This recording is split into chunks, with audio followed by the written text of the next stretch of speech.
வழிகாட்டும் என் தெய்வமே, துணையாக எனில் வாருமே.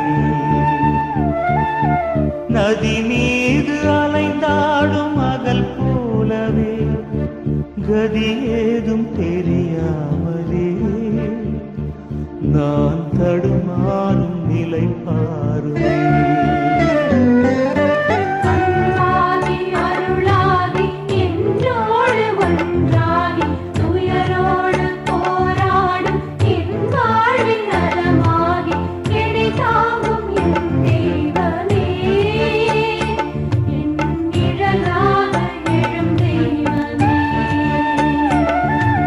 வழிகாட்டும் என் தெய்வமே,